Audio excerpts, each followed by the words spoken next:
ஒரு கோழை வீரனான கதைதான் இது.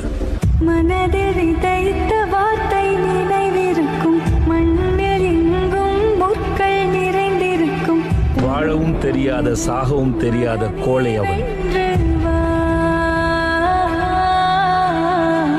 வானமே அவனை பார்த்து பரிதாபப்பட்டு அழுதது.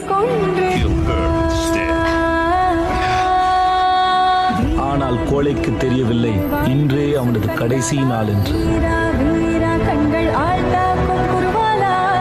அந்த கடைசி மூச்சில் நிகழ்ந்தது கோழையின் சாவு.